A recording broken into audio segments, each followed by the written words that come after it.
Doctor R அல்லது healer, பரிகாரி. பாருங்க எவ்வளோ அந்த பேருடைய அர்த்தம் டாக்டர் அண்ட் ஹீலர் அப்படின்னு சொன்னேன். பாருங்க வேதத்தில் நம்ம வேதத்தில் சொல்லப்பட்டிருக்கிறது, ஆரம்பம் அற்பமாய் இருந்தாலும் முடிவு எப்படி இருக்கும்?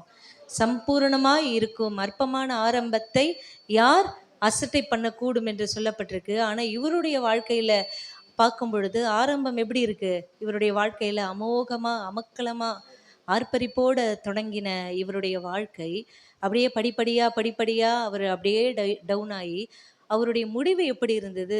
அவருடைய முடிவு நிறைவா இல்லை. அவருடைய முடிவு எப்படி இல்லை? சம்பூர்ணமா இல்லை. நாம் தாவீதை பார்க்கும் பொழுது ஆரம்பம் அவருக்கு எப்படி இருந்தது? தாவீதனுடைய வாழ்க்கையில சரியான அடி உத, மலையில கெபிகள்ல ஒளிந்து தன்னுடைய பிறந்த பிள்ளையே அவனை துரத்துனா, மாமனார் அவரை துரத்துனாரு, போற வர்றவங்கலாம் அவனை கல்லெறிஞ்சு அவ்வளோ அவமானம் நிந்த அவ்வளோ கஷ்டப்பட்டு திரும்பவும் அவருடைய ஸ்தானத்தில் ஆண்டவர் கொண்டு வந்து நிறுத்தி அவருடைய முடிவு எப்படி இருந்ததுதான்? விருத்தாப்பியத்தில் தாவீது மரித்தார் என்று சொல்லப்படும் முடிவு சம்பூர்ணமாக இருந்தது. ஆனால் இந்த ராஜாவை பார்க்கும் பொழுது, ஆசா என்கிற ராஜாவை பார்க்கும் பொழுது ஆரம்பம் எப்படி அமக்கலம், முடிவு அந்த அளவுக்கு சரியா இல்லை. பாருங்க, இந்த ஆசாவின் நாட்களில் தேசம் 10 வருஷம் அமெரிக்கையா இருந்ததுதான். அமெரிக்கை என்று சொல்லும் பொழுது அமைதியா இருந்தது அப்படின்னு சொல்லப்பட்டிருக்கு. ஏன் என்றால் 2 நாளாகமத்தின் புஸ்தகம் 14ஆம் அதிகாரம் 2ஆம் வசனத்துல, ஆசா தன் தேவனாகிய கர்த்தரின் பார்வைக்கு எப்படிப்பட்டவனா இருந்தானா? நன்மையும் செம்மையுமானதை செய்தானா. எப்படி செய்தானா? கர்த்தருடைய பார்வைக்கு நன்மையானதையும் செம்மையானதையும் செய்தான் என்று சொல்லப்பட்டிருக்கிறது. என்ன காரியத்தை அவர் செய்தார் என்று பார்க்கும் பொழுது, அந்நிய தேவர்களின் பலிபீடங்களை எல்லாம் அவர் என்ன பண்ணாராம்? தகர்த்தாராம். மேடைகளை எல்லாம் அவர் என்ன பண்ணினாராம்? அகற்றினாராம். சிலைகளை எல்லாம் உடைத்து விக்கிரக தோப்புகளை எல்லாம் வெட்டி போட்டாராம். இந்த காரியம் பண்ணாரு. அடுத்தது 14 சொல்லப்பட்டிருக்கிறது, பிதாக்களின் தேவனாகிய கர்த்தரை தேடவும் நியாயப்பிரமாணத்தின்படியும் கற்பனையின்படி செய்யவும் யூதாவுக்கு என்ன பண்ணாராம்? கற்பித்தாராம். முதல்ல பலிபீடங்களை அகற்றி போட்டார், மேடைகளை அகற்றினார், சிலைகளை எல்லாம் உடைத்தாரு. 2வது பிதாக்களின் தேவனாகிய கர்த்தரை தேடவும் நியாயப்பிரமாணத்தின்படி கற்பனையின்படியும் செய்யவும் யூதாவுக்கு என்ன பண்ணானா? கற்பித்தானா. ஒரு அல்லேலியா சொல்லுவோமே. அப்ப பாருங்க, அன்றைய நாட்கள்ல கர்த்தரை தேடாம பேருக்கு தான் யூத ஜனங்கள், ஆனா என்ன பண்ண மாட்டாங்க? கர்த்தரை தேடாம பாகால்களை தேடினாங்க. கர்த்தரை தேடாம சிலை வழிபாடுக்கெல்லாம் நிறைய பேர் போயிருந்தாங்க. ஆனா இவர் இந்த ராஜா ஜனங்களை என்ன பண்ணாராம்? கர்த்தரை தேடுவதற்காக நியாயப்பிரமாணத்தின்படியும் கற்பனையின்படி நடப்பதற்காக இவர் என்ன பண்ணாராம்? கற்பித்தார் என்று சொல்லப்பட்டிருக்கிறது. 5ஆம் வசனத்துல பாருங்க, அவனுக்கு முன்பாக ராஜ்யம் எப்படி இருந்ததா? ரொம்ப அமெரிக்கா இருந்ததா. ஏன்னா கர்த்தருக்கு பிரியமாய் நடக்கும் பொழுது அவனுடைய ராஜ்யம் எப்படி இருந்ததா? ரொம்ப ஸ்மூத்தா, ரொம்ப ரிலாக்ஸ்டா அவருடைய ராஜ்யம் ரொம்ப அமைதியா போயிட்டு இருந்ததுதான். 14ஆம் அதிகாரம் 6-7 சொல்லப்பட்டிருக்கு, கர்த்தர் அவனுக்கு இளைப்பாறுதலை கட்டளையிட்டதின் நிமித்தம் யூதாவிலே அரணான பட்டணங்களை எல்லாம் அவன் என்ன பண்ணானா? கட்டி அதிலே குடியேறி நல்ல பலத்த தாப்பால்களை எல்லாம் என்ன பண்ணாங்களாம்? எதிரிகள் இவங்களை மேற்கொள்ளாதபடி, எதிரிகள் இவர்களை சூறை ஆடாதபடிக்கு நல்ல பலத்த தாழ்பால்களை போட்டு அரணான பட்டணங்களை எல்லாம் அந்த அமைதியான நாட்கள்ல இவர் என்ன பண்ணாராம்? கட்டினாராம். பாருங்க, கர்த்தர் அவருக்கு எதை கொடுத்தார் என்று சொல்லப்பட்டிருக்கிறது? இளைப்பாறுதலை கொடுத்தார் என்று சொல்லப்பட்டிருக்கிறது. அப்போ இவர் கர்த்தரை சரியாய் தேடினது நிமித்தம் கர்த்தர் இவருக்கு எதை கொடுத்தாராம்? இளைப்பாறுதலை கொடுத்தாராம். இன்றைக்கு நாமளும் கர்த்தரை நம்ம சரியா தேடணும்னா நம்முடைய ஆத்துமா நல்ல ஒரு இளைப்பாறுதல் இருக்கும். ராமேன்னு சொல்லுவோமே, நல்ல ஆண்டவர் சொல்றாரு, என் ஜனங்கள் சமாதானமான தாவரங்களிலும் நிலையாய் தங்கும் வாசஸ்தலங்களிலும் குடியிருப்பார்கள். சில பேருக்கு பணம் இருந்தும் பொருள் இருந்தும் எது இருந்தும் ஒன்னே ஒன்று இருக்காது, சமாதானம் இருக்கவே இருக்காது. எவ்வளோ பணம் கோடி கோடியாக வச்சுருந்தப்ப கூட சில பேருக்கு என்ன இருக்காது? அவங்க இன்னைக்கு இருப்போமோ நாளைக்கு சாவோமோ, போயிடுமோ இருக்குமோ அப்படின்னு சொல்லி ஒரு நிலையில்லாத ஒரு வாழ்க்கையை வாழ்ந்துட்டு இருப்பாங்க. இன்னைக்கு கர்த்தருடைய பிள்ளைங்க கர்த்தரை சரியா தேடினோம்னா ஆண்டவர் அவர்களுக்கு நல்ல ஒரு இளைப்பாறுதலை என்ன பண்ணுவார்? ஒரு சமாதானத்தை அவங்க வாழ்க்கையில கட்டளையிடுவார். நீதிமான்களின் கூடாரங்கள்ல என்ன உண்டா? ரட்சிப்பின் கெம்பீர சத்தம் உண்டு என்று சொல்லப்பட்டிருக்கிறது. இன்னும் 14ஆம் அதிகாரத்தில் 7ஆம் வசனம்லாம் நீங்கள் போய் நீங்கள் வீட்டில் ஒரு கிளான்ஸ், நான் ஒரு சம்பவம் ஆசாவை பற்றி எடுத்தேன்னா நீங்கள் வீட்டில் போய் அந்த அதிகாரத்தை நீங்கள் படிச்சிங்கன்னா நான் சொன்ன விஷயங்கள் உங்களுக்கு இன்னும் கிளியராக புரியும். சரிங்களா? 8ஆம் வசனத்தில் பாருங்க, யூதாவிலே பரிசையையும் ஈட்டியையும் பிடிக்கிற 3,00,000 பேரும், பென்யமீனிலே கேடகம் பிடித்து வில்லை நாணேற்றுகிற 2,80,000 பேருமான சேனை ஆசாவுக்கு இருந்தது. இவர்கள் எல்லாருமே எப்படிப்பட்டவர்களாக இருந்தாங்களாம்? பராக்கிரமசாலிகளாய் இருந்தாங்களாம். பாருங்க, வில்லை பிடித்து கேடகத்தை பிடிக்கிற 3,80,000 பேருள்ள பராக்கிரமசாலிகள் ஆசாவுக்கு இருந்தார்கள் என்று சொல்லப்பட்டிருக்கிறது. இவர்களெல்லாம் இருந்து கூட ஆசா யாரை தேடினான் என்று சொல்லப்பட்டிருக்கிறதுனா கர்த்தரை தேடினானா. ஒரு அல்லேலியா சொல்லுவோமே. நமக்கு இத்தனை படம் இருந்ததுன்னு வச்சுக்கோங்களேன், யானைப்படை, குதிரைப்படை, அந்த படை, இந்த படம்லாம் நமக்கு இருந்ததுன்னா நம்ம என்ன பண்ணுவோம்? சும்மாவே எதிரிக்கிட்ட சண்டைக்கு போவோம், சொல்லுவோம். சும்மாவே என்ன பண்ணுவோம்? பிரச்சனையை கிளப்புவோம். ஆனால் இந்த ராஜா என்ன பண்ணலை? ஆண்டவரை தேடினதுனால இவ்வளோ பேர், இவ்வளோ பராக்கிரமசாலிகள் இருந்தாலும் எல்லாரையுமே ஒதுக்கி வச்சுட்டு யாரை தேடினாரா? கர்த்தரை தேடினார் என்று சொல்லப்பட்டிருக்கிறது. 14ஆம் அதிகாரம் 9ஆம் வசனத்துல பாருங்க, ஆசாவுக்கு விரோதமாக எத்தியோப்பியனாகிய சேரா 10,00,000 பேர்களை சேர்த்து கொண்டு என்ன பண்ணானா, ஒரு சேனையா ரதங்களோடு 300 ரதங்களோடு புறப்பட்டு மரேசா என்கிற ஒரு இடத்துக்கு என்ன பண்ணானா, வந்து சேர்ந்தானா. 300 ரதங்களோட 10,00,000 பேரோட வந்தானா. 10,00,000ன்றது தாங்க முடியுமா? சில பேர் பார்த்தாலே ஐயோ நான் என்ன பண்ணிடுறோம், சரண்டர் அப்படின்னு சொல்லிட்டு ஒரு இதில் கூட காட்டுவாங்க பாருங்க, இந்த கொடி, அந்த இந்த கொடி சமாதான கொடின்னு சொல்லிட்டு சொல்லுவாங்க பாருங்க. அந்த மாதிரி சமாதான கொடி என்ன பண்ணுவாங்க, எடுத்துட்டு போயிட்டு நான் உனக்கு கப்பம் கட்டுறேன், பகுதி கட்டுறேன்னு சொல்லி. ஆனா இந்த ஆசா என்ன பண்ணார் பாருங்க, இந்த யுத்தத்தில் ஆசா என்ன பண்ணாரு, தன் தேவனாகிய கர்த்தரை நோக்கி கூப்பிட்டு தேவனுடைய உதவியை நாடினான் என்று சொல்லப்பட்டிருக்கிறது. 11ஆம் வசனம் வாசிங்க. ஆ ம் ம் ம் ஆ ம் ஆ ம் ம் ஆ ம் பாருங்க, எவ்வளோ அருமையான ஒரு ஜெபத்தை அவர் என்ன பண்றாரு. ஆண்டவரை எப்படி கூப்பிடணும், ஆண்டவர் இடத்துல எப்படி விண்ணப்பிக்கணும்னு சொல்லி நம்ம என்ன பண்ணணும், இந்த ராஜா கிட்ட கத்துக்கணும். இப்படி பழைய ஏற்பாடை எதுக்காக நம்ம வாசிக்கிறோம்னா, பக்தி விருத்தி உண்டாவதற்காக நம்ம பழைய ஏற்பாடை வாசிக்கணும். சில பேர் பழைய ஏற்பாடை வாசிக்காதீங்க, ஏன்னா ஒருத்தன் 10 பொண்டாட்டி, ஒருத்தன் 30 பொண்டாட்டி, 1000 பொண்டாட்டி, வப்பாட்டி, அது இதுன்னு சொல்லி என்ன பண்றாங்க, ஏடா கூடமா. அப்படி அந்த நெகட்டிவான விஷயங்களை பார்க்கக்கூடாது. பழைய ஏற்பாடை எதுக்கு நம்ம படிக்கணும்னா, பக்தி விருத்தியை உண்டாக்குவதற்காக நம்ம என்ன பண்ணணும், பழைய ஏற்பாடும் நம்ம என்ன பண்ணணும், ஆண்டவர் வந்து நல்லதிலிருந்தும் புதுசிலிருந்தும் பழசிலிருந்தும் எடுத்து என்ன பண்ணுறாராம், கொடுக்கிறார் என்று சொல்லப்பட்டிருக்கிறது. அப்போ பாருங்க, அப்போ 3 காரியங்கள் வந்து இந்த இடத்துல ஆசா செய்தாரு. என்ன பண்ணாருன்னா, கர்த்தாவே நீரே எங்களுக்கு என்ன பண்ணுங்க, துணை நில்லுங்க. ஃபர்ஸ்ட் பாயிண்ட்டு, நீங்களே எனக்கு துணை நில்லுங்க. நான் முன்னாடி சொன்னேன், அவருக்கு எத்தனை பராக்கிரமசாலிகள் இருந்தாங்கன்னு சொன்னேன், 3,80,000 பராக்கிரமசாலிகள் இருக்கிறாங்க. ஊன்னு சொன்னா 3,83,000 பராக்கிரமசாலிகள் வந்து நிற்பாங்க. ஆனா அவங்களெல்லாம் ஒதுக்கி வச்சுட்டு இவர் யாரை கூப்பிடுறாருன்னா, கர்த்தாவே நீங்க எங்களுக்கு என்ன பண்ணுங்க, துணை நில்லுங்கன்னு சொல்றாரு. 2வது, உங்களையே நான் சார்ந்திருக்கேன்னு சொல்றாரு. ஒரு ஆமேன்னு சொல்லுவோமே.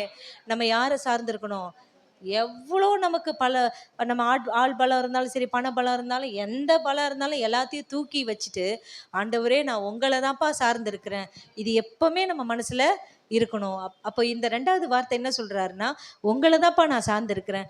3வது வார்த்தை என்ன சொல்றாருன்னா, உம்முடைய நாமத்துல ஏராளமான இந்த கூட்டத்திற்கு எதிராக நாங்க என்ன பண்றோம், உம்முடைய நாமத்தில் ஏராளமான இந்த கூட்டத்திற்கு எதிராக வந்தோம். கர்த்தாவே நீர் எங்கள் தேவன், மனுஷன் உம்மை மேற்கொள்ள விடாதையும். எவ்வளவு அருமையான வார்த்தை பாருங்க. இந்த இடத்துல 3வது வார்த்தை சொல்றாரு, உம்முடைய நாமத்துல நாங்க வந்திருக்கிறோம். ஆண்டவர் சொல்றாரு, எந்த காரியம் நீங்க கேட்டாலும் என் நாமத்துல கேட்டா நான் உங்களுக்கு கொடுப்பேன். ஒரு ஆமேன்னு சொல்லுவோமே. நல்லதா கேளுங்க, அவருடைய நாமத்துல நல்லதையே கேளுங்க, நிச்சயமா அவர் உங்களுக்கு அருளை செய்வார். ஒரு ஆமேன்னு சொல்லுவோமே. ஏன்னா அவருடைய நாமத்திற்கு அவ்வளோ ஒரு வல்லமை உண்டு. அவருடைய நாமத்தினால 14 யோவான் 14:14 எதை கேட்டாலும் அதை நமக்கு தருவார். இதுவரைக்கும் என் நாமத்துல நீங்க எதையுமே கேட்கல, கேளுங்கள் அப்பொழுது உங்கள் பலன் நிறைவாய் இருக்கும்படி பெற்று கொள்வீர்கள் என்று சொல்லப்பட்டிருக்கிறது. அப்போ இந்த இடத்துல அவர் சொல்றாரு, உங்களுடைய நாமத்தினால இந்த ஏராளமான கூட்டத்திற்கு எதிராக நாங்க என்ன பண்ணியிருக்கோம், வந்திருக்கிறோம். அவங்க வந்து எங்களை இல்ல, உம்மை மேற்கொள்ள வந்திருக்கிறாங்க. உம்மை மேற்கொள்ள விடாதீங்க. என்ன சொல்லணும் இந்த ராஜா சொல்லணும்னா, யாரு சொல்லணும்? யாருக்கு விரோதமா? ஆண்டவருக்கு விரோதமாவே இவங்க வந்திருக்கிறாங்க இந்த எத்தியோப்பியர். எனக்கு விரோதமா இல்ல, அவங்க உங்களுக்கு விரோதமா வர விடாதீங்க அப்படின்னு ஒரே ஒரு விஷயத்த போட்டா என்ன நடக்கும் இங்க? ஆண்டவர் என்னடா இவன் இப்படி ஜெபிச்சிட்டானே, எனக்கு விரோதமா இவங்களை வர விடாதீங்கப்பான்னு சொல்லி ஜெபிக்கல, உங்களுக்கு விரோதமா வர விடாதீங்க. எவ்வளோ ஒரு அருமையான ஜெபம் பாருங்களேன். எவ்வளோ ஒரு சீக்கிரட்டை தெரிஞ்சு வச்சிருக்காரு. ஜெபத்தினுடைய சீக்ரெட் இந்த மாதிரிலாம் நம்ம தெரிஞ்சு வச்சுக்கிட்டு நம்மளும் என்ன பண்ணணும்? ஆண்டவரே எனக்கு விரோதமா இவங்க பேசலப்பா, உங்களை பேசுறாங்கன்னு சொன்னா ஆண்டவரே என்ன பண்ணிடுவாரு? அவங்க தலையிலே ஒரு கொட்டு என்ன பண்ணுவாரு? அவங்களுக்கு சரியான ஒரு அடி போடுவார். அப்ப பாருங்க இந்த இடத்துல சொல்ற, உம்மை மேற்கொள்ள விடாதேயும் என்றான் என்று சொன்னினதும் அல்லாமல், அது அடுத்த வாசிங்க, 12 வாசிங்கம்மா. ம்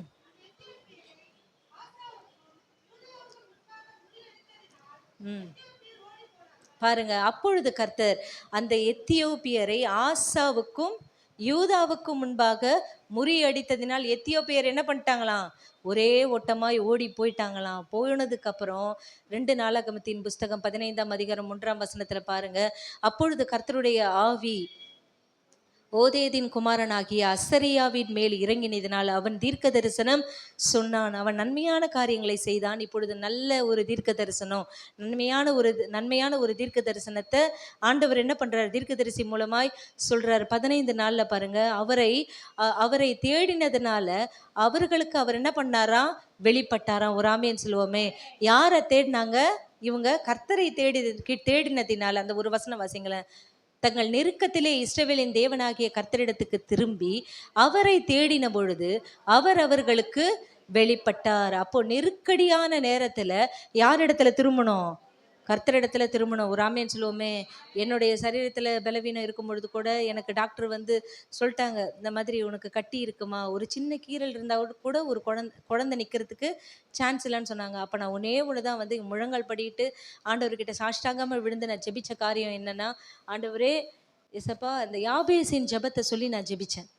யாபேசின் ஜெபத்தை சொல்லி ஜெபிச்சுட்டு போயிட்டேன். நான் எங்கள் வீட்டு பக்கத்தில் அப்பார்ட்மெண்ட்ஸில் பக்கத்தில் ஒருத்தங்க டாக்டர் இருந்தாங்க. அவங்க கிட்ட தான் நான் ட்ரீட்மெண்ட் பார்த்தேன். அவங்க வந்து தேவியானி சொல்லி ஒருத்தங்க கிட்ட ரெக்கமெண்ட் பண்ணி அவங்க அனுப்புனாங்க. அதுக்கு முன்பாக அவங்கக்கிட்ட தான் பார்த்தேன். அவங்ககிட்ட பார்க்கும்போது அவங்களுடைய ஃப்ரெண்டு டாக்டர் கிட்ட சொல்கிறாங்க, இந்த பொண்ணுக்கு வந்து எந்த ட்ரீட்மெண்ட்டுமே இல்லாமல் குழந்தை கிடச்சிருக்கு, காட் கிரேஸ். அவங்க சரியான விக்கிரக ஆராதனைக்காரங்க. ஆனால் அவங்க பொதுவாக சொல்கிறாங்க, எந்த ட்ரீட்மெண்ட்டும் இல்லாமல் இந்த பொண்ணுக்கு 3 மந்த்ஸ் அப்படின்னு சொல்லி காட் கிரேஸில் குழந்தை நின்று இருக்கு அப்படின்னு சொன்னாங்க. நான் சொன்னேன், இது கிரேஸ், ஆண்டவர் கொடுத்த இது கிரேஸ் அப்படின்னு சொல்லிட்டு நான் சொன்னேன். அப்படி ஒரு நன்மையான காரியங்களை ஆண்டவரை தேடும் பொழுது, கர்த்தரிடத்துல திரும்பும் பொழுது, ஆண்டவர் நமக்கு அவர் வந்து நன்மை செய்கிறவராக அவர் என்ன பண்ணுவாராம்? வெளிப்படுவாராம். ஒரு ஆமேன்னு சொல்லுவோமே. அப்ப பாருங்க 7 வாசிங்க. திடன் கொள்ளுங்கள். பாருங்க, நீங்களோ உங்கள் கைகளை நெகிழ விடாமல், சில பேருக்கு ஒரு காரியத்திற்காக செபிச்சு நடக்கலன்னு வச்சுக்கோங்களேன், அந்த காரியத்தை குறித்து இது நடக்கலையே, என் வாழ்க்கை இப்படியே இருக்கே, மாறாம இருக்கே அப்படின்னு சொல்லி சோர்ந்து போய் நம்ம ஆண்டவரை தேடுற விஷயத்துல நீங்க குறைவாயிடுவீங்க. ஆண்டவர் மேல இருக்கிற விசுவாசம் குறைவாயிடும், ஆண்டவர் மேல இருக்கிற நம்பிக்கை குறைஞ்சிடும், ஆண்டவர் மேல இருக்கிற அன்பும் குறைஞ்சிடும். ஆனா பாருங்க, நீங்களோ உங்கள் கைகளை நீங்க என்ன பண்ணாங்க? நெகிழ விடாதீங்க. எந்த அளவுக்கு அவர் மேல நீங்க இறுக்கமா அவரை பிடிக்கிறீங்களோ அந்த அளவுக்கு அவர் உங்களை இறுக்கமா பிடிப்பாரு. ஒரு ஆமேன்னு சொல்லுவோமே. நீங்க அவரை விட்டுட்டீங்கன்னா அவர் உங்களை என்ன பண்றாரு? விட்டுடுவாரு. அப்போ உங்கள் கைகளை நீங்கள் நெகிழ விடாமல் நீங்க திடன் கொள்ளுங்கள், நீங்க ஸ்ட்ரென்த் ஆகுங்க. ஒரு ஆமேன்னு சொல்லுவோமே. பாருங்க, உங்கள் கிரியைகளுக்கு நிச்சயமாக பலன் உண்டு. ஒரு ஆமேன். பாருங்க, நீங்க ஆண்டவரை நீங்க இத்தனை வருஷம் நான் தேடி வரேன், இத்தனை வருஷம் ஆண்டவரே கதின்னு இருக்கேன், என் வாழ்க்கையில நன்மையே நடக்கலையே, இப்படியே இருக்கே, என் காலம் இப்படியே போயிடுமோ அப்படின்னு நினைக்கவே நினைக்காதீங்க. நீங்க திடன் கொள்ளுங்கள். ஒரு ஆமென் சொல்லுவோமே. கையை நெகிழ விடாதீங்க. நிச்சயமா உங்க கிரியைகளுக்கு என்ன உண்டு? ஆண்டவர் பலன் அளிக்கிறவராய் இருக்கிறார். அப்போ 8ஆம் வசனத்துல பாருங்க, ஆசா தீர்க்கதரிசியின் வார்த்தையை கேட்ட பொழுது அவர் திடன் கொண்டு அருவருப்புகளை யூதா பென்யமீன் தேசம் அனைத்திலும் எப்ராயிம் மலை தேசத்தில் தான் தான் பிடித்த பட்டணத்திலிருந்து அகற்றி கர்த்தருடைய மண்டபத்தின் முன்னிருந்த கர்த்தருடைய பலிபீடத்தை எல்லாம் என்ன பண்ணாராம்?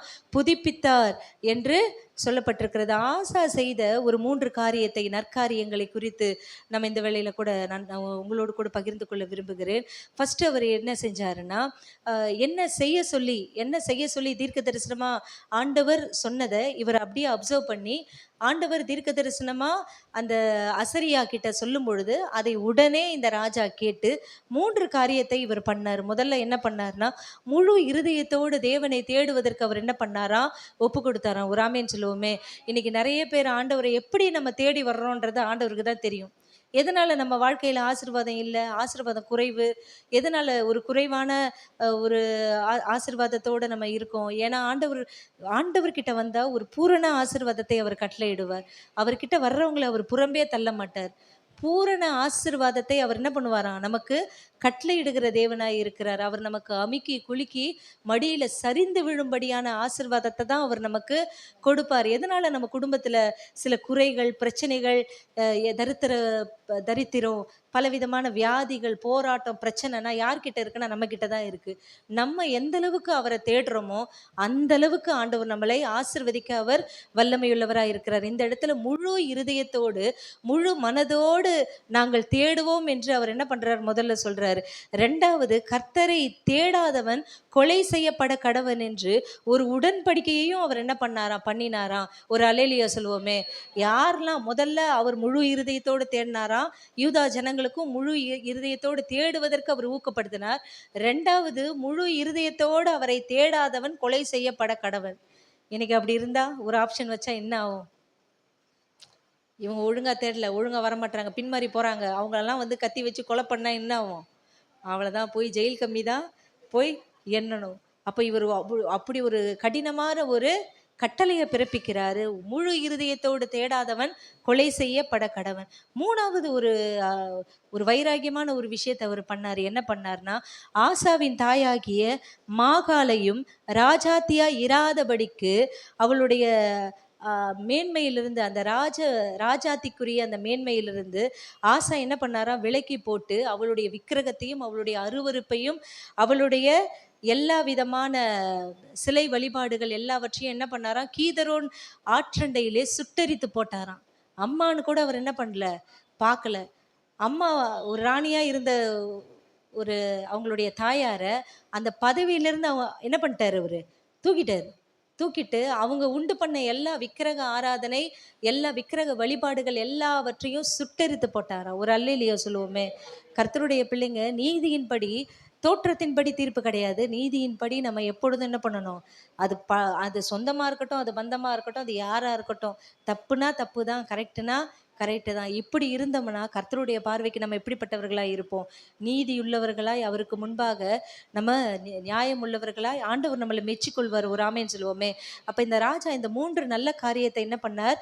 செய்தார். அடுத்தது 4வது ஒரு காரியத்தை செய்தார். என்ன காரியம்னா, தன் தகப்பனும் தானும் பரிசுத்தம் பண்ணும்படி நேர்ந்து கொண்ட வெள்ளி உடைமைகளையும் பொன்னுடைமைகளையும் பனிமுட்டுகள் எல்லாவற்றையும் கொண்டு வந்து தேவனுடைய ஆலயத்துல கொண்டு வந்து என்ன பண்ணாராம்? ஆலயத்துல கொண்டு வந்து வைத்தாராம். ஒரு ஆமேன்னு சொல்லுவோமே. என்ன பொருத்தனை பண்ணாராம்?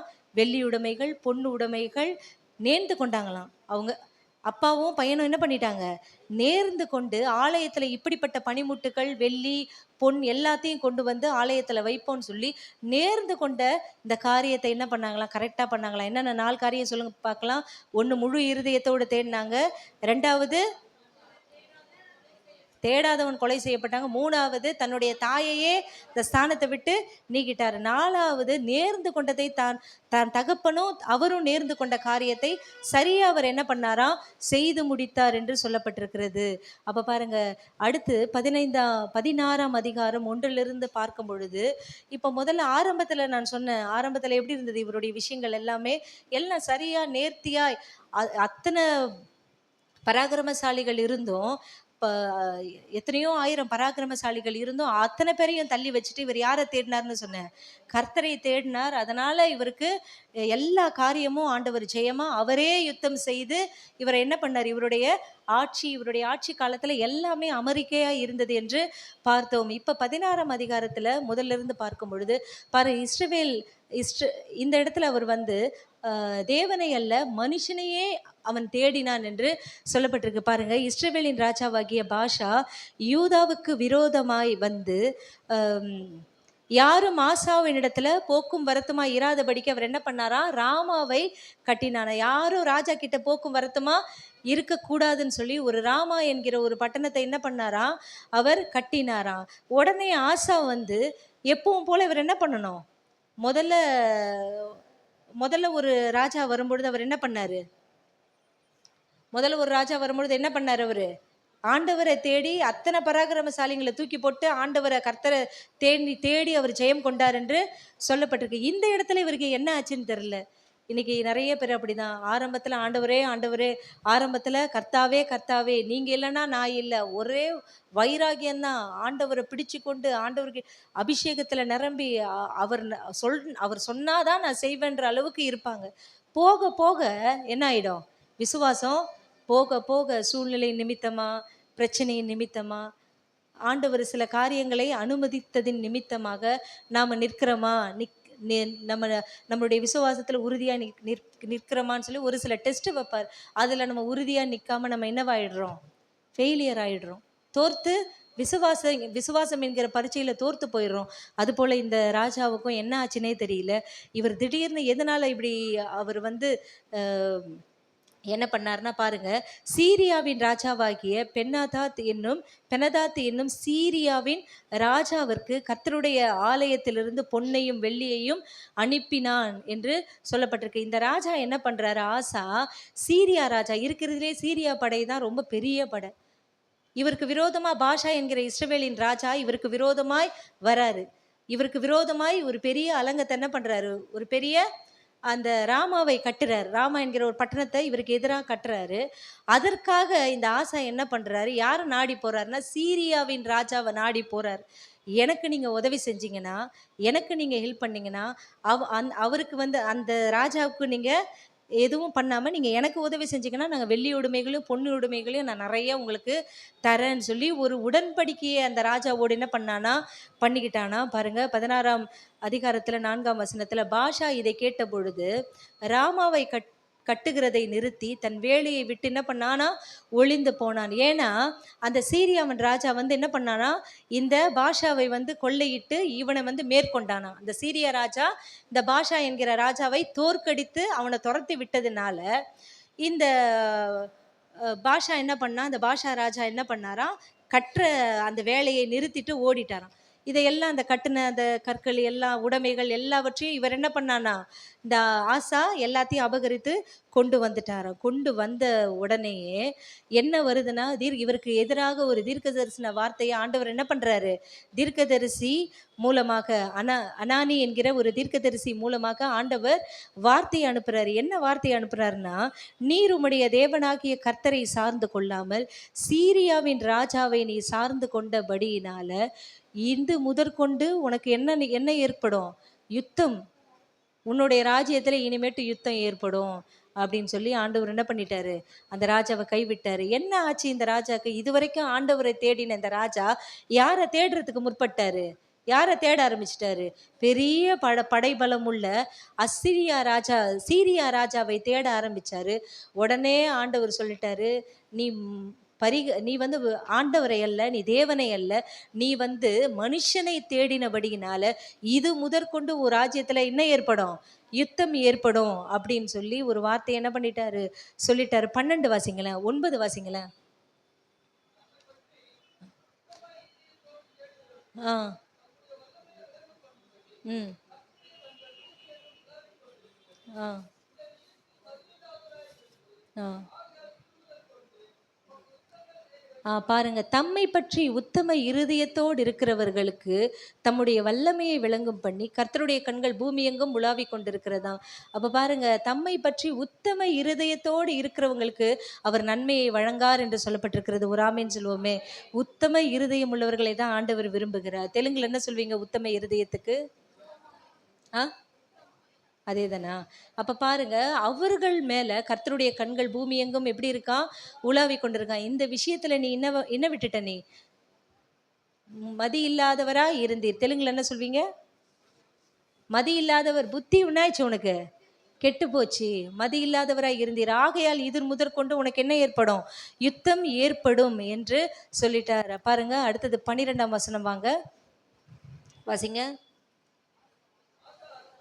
ம். ஆ. ம். ஆ. பாருங்க, ஆசா அரசாண்ட 39ஆம் வருஷத்திலே தன் கால்களில் வியாதி கண்டு அவன் நோவு மிகவும் உக்கிரகமாய் இருந்துச்சாம். காலில் என்ன வந்துருச்சு?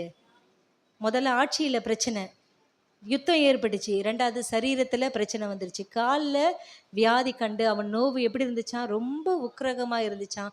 அவன் தன் வியாதியிலும் முதல்ல யாரை தேடினா? இந்த இடத்துல வியாதியிலும் அப்படின்னா அதுக்கு முன்பாக அவன் யாரை தேடினான்? மனுஷரை தேடினான். யாரை தேடினா? ஒரு ராஜாவை தேடினான். யுத்தத்துல ராஜாவை தேடினா பாரு. அடுத்தது தன்னுடைய ஒரு விஷயத்துல அவுட் ஆயிட்டா அடுத்து செய்யறதில்ல. ஒரு ஒரு விஷயத்த நம்ம ஒரு சின்ன தப்பை கூட நம்ம செய்யாதபடிக்கு நம்ம எச்சரிக்கையா இருக்கணும். ஒரு தடவை மிஸ்டேக் ஆயிடுச்சுன்னா அதுல இருந்து நம்ம வெளியே வர்றதுக்கு பார்க்கணும். இல்லைன்னா எல்லாமே முதல் கோணல் முற்றும் கோணல், முதல் கோணல் முற்றும் கோணலா தான் முடியும். அப்ப முதல்ல அவர் என்ன தப்பு செஞ்சாரு? ஒரு ராஜாவை தேடி போனார், அதுல ஒரு கோணல். ரெண்டாவது தன்னுடைய வியாதியிலும் கர்த்தரை அல்ல பரிகாரியையே அவன் தேடினான் என்று சொல்லப்பட்டிருக்கிறது. அப்போ அந்த யுத்தம் ஏற்படும் பொழுது அவன் யாரை தேடினா? கர்த்தரை தேடினா. ஆண்டவரே யுத்தத்துல இது எனக்கு விரோதமா இல்லப்பா உங்களுக்கு விரோதமான யுத்தம்னு சொல்லும்போது ஆண்டவரே இறங்கி அங்க அவரே யுத்தத்தை செஞ்சு என்ன பண்ணாரு? கலங்கடிச்சு அனுப்புனாரு. அது போல இவனுக்கு சரீரத்துல சுகத்தை கொடுக்க அவர் எப்படிப்பட்டவராய் இருக்கிறார்? வல்லமை உள்ளவராய் இருக்கிறார். ஆனா அதை மறந்துட்டான். அவன் மறந்துட்டு யாரை தேட ஆரம்பிச்சிட்டான்? பரிகாரியை. அவனுடைய பேரே என்னதான்? அவனுடைய பேரின் அர்த்தம், எபிரிய பதத்தினுடைய அர்த்தம் என்னதான்? பரிகாரி. அப்ப பாருங்க, அவன் பரிகாரி என்ன பண்ணானா? தேடினான் என்று சொல்லப்பட்டிருக்கு. நம்ம வாசிப்போம், ஒரு சில வசனங்களை வாசிச்சு முடிச்சிடுவோம். மத்தேயுக்கு எழுதின சுவிசேஷம் 24ஆம் அதிகாரம் 13ஆம் வசனம்.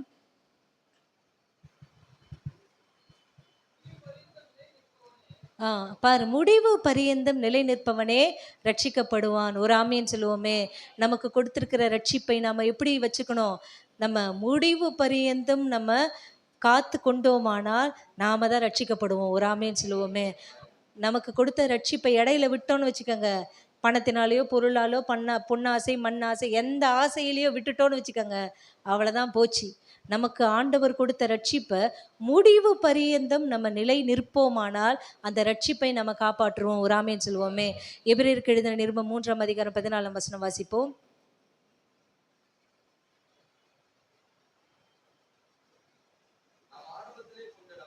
ம். ஆ, பாருங்க, நாம் ஆரம்பத்தில் கொண்டிருந்த நம்பிக்கை முடிவு பரியந்தம் பற்றி கொண்டிருப்போம் ஆகில். நம்ம ஆரம்பத்துல நம்ம எப்படி நம்பிக்கை வச்சிருந்தோம் ஆண்டவர் மேல? எப்படி நம்பிக்கை இருந்தது உங்களுக்கு சொல்லுங்களேன்? எப்படி இருக்கும்? என் ஆண்டவர் எனக்காக யாவையும் செய்வார் என்ற நம்பிக்கை நமக்கு ரொம்ப அதிகமா இருந்தது. அப்போ ஆரம்பத்துல கொண்டிருந்த நம்பிக்கையை முடிவு பரியந்தும் உறுதியாய் பற்றி கொண்டிருக்கணுமா? ஒரு ஆமேன் சொல்லுவோமா. இதுதான் முக்கியம். உறுதி. தம்மை உறுதியாய் பற்றி கொள்ளுகிற மனதையுடையவர்கள் உம்மையே நம்பி இருக்கிறபடியினால் அவர்களை பூரண சமாதானத்தோடு காத்து கொள்வீர் என்று சொல்லப்பட்டிருக்கு. அப்போ உறுதியாய் பற்றி கொண்டிருப்போம் ஆகில் கிறிஸ்துவினிடத்துல நம்ம எப்படிப்பட்டவர்களாய் இருப்போமா? பங்குள்ளவர்களாய் இருப்போமா? நமக்கு ஷேர் கொடுப்பாரு. ஒரு ஆமேன் சொல்லுவோமே. பரலோகத்துல நமக்குன்னு ஒரு சொத்து, பரலோகத்துல நமக்குன்னு ஒரு வீடு, பரலோகத்துல நமக்குன்னு ஒரு ஷேர் ஆண்டவர் வச்சிருப்பார். அதை யாரும் எந்த திருடனும் கண்ணமிட முடியாது, யாரும் பறிக்கவும் முடியாது, நமக்குரியதை எடுக்கவும் முடியாது. ஒரு ஆமேன் சொல்லுவோமே. இங்க செய்கிற ஒவ்வொரு கிரியைக்கும் எங்க பலனை கொடுப்பாருன்னா பரலோகத்துல பலனை கொடுப்பாராம். ஒரு ஆமேன் சொல்லுவோமே. அப்போ ஆசாவை போல ஆரம்பத்துல அமோகமா இருந்தாரு. முடிவு எப்படி இருந்தது? அப்படியே டவுன் ஆகி அவர் வியாதிப்பட்டு மரித்து போனார். அப்படி கிடையாது. நமக்கு கொடுத்திருக்கிற ரட்சிப்பை, ஆரம்பத்துல கொண்டிருந்த விசுவாசம், நம்பிக்கைய முடிவு பரியந்தம் நாம் காத்து கொண்டிருப்போமானால் ஆண்டவர் நமக்கு எதை கொடுப்பாரு? பங்கை கொடுப்பார் என்கிற நிச்சயத்தோடு, நம்பிக்கையோடு அவர் மேல விசுவாசமா இருப்போம். கர்த்தர் தாமே இந்த வார்த்தையை ஆசீர்வதிப்பாராக. ஆமென். ஜெபிக்கலாம். கண்களை மூடி நல்ல ஸ்தோத்திரம் பண்ணி தகப்பனே, இந்த 39வது நாளுக்காக நீர் எங்களுக்கு கொடுத்த இந்த நல்ல வார்த்தைக்காக உமக்கு நன்றி செலுத்துகிறோம் என்று சொல்லுங்க. ஹல்லேலூயா. இந்த கடைசி நாட்களில் விசுவாசத்தை காண்பாரோ அப்படின்னு சொன்னார். நம்பிக்கை துரோகம் ஏற்படும்னு சொன்னார். அநேக நம்பிக்கையை விட்டு விலகுவார்கள் என்று சொன்னார். ஆனால் நாமோ அந்த நம்பிக்கையை உறுதியாய் பற்றி கொண்டு இருக்க. ஹல்லேலூயா, ஹல்லேலூயா. ஆண்டவரே கிருபை தாரும், கேளுங்க, கிருபை தாரும் அப்பா. ஆமென். ஆண்டவரே உமக்கு நன்றி, நன்றி, நன்றி, நன்றி ஆண்டவரே. அப்பா உமக்கு ஸ்தோத்திரம் ஆண்டவரே, உம்மை துதிக்கிறோம். ஹல்லேலூயா. நன்றி, நன்றி, நன்றி, நன்றி ஆண்டவரே, உம்மை துதிக்கிறோம், துதிக்கிறோம். ஹல்லேலூயா. நன்றி ராஜா, உமக்கு நன்றி ஆண்டவரே. ஹல்லேலூயா, ஹல்லேலூயா. உமக்கு நன்றி இயேசுவே. அப்பாமை நோக்கி நாங்கள் பார்க்கிற எங்கள் விசுவாசத்தை நாங்கள் பற்றி கொள்ளுவோம் ஆண்டவரே. உறுதியா, உறுதியா ஆண்டவரே. எத்தனை துன்பங்கள், எத்தனை பாடுகள், உபத்திரவங்கள், போராட்டங்கள் எது வந்தாலும் ஆண்டவரே உம்மை விட்டு விட மாட்டோம், உம்மை விட்டு விலகவே மாட்டோம் ஆண்டவரே. நன்றி. ஹல்லேலூயா. நன்றி செலுத்துகிறோம். ஹல்லேலூயா. நன்றி இயேசுவே, நன்றி. ஒவ்வொரு நாளும் காப்பது முடிய கிருபை, ஒவ்வொரு நாளும் நடத்துவது முடிய கிருபை. நன்றி இயேசுவே, உம்மை துதிக்கிறோம், துதிக்கிறோம். இம்மட்டுமாய் நிலைப்பதற்கு கிருபை தந்தீரே.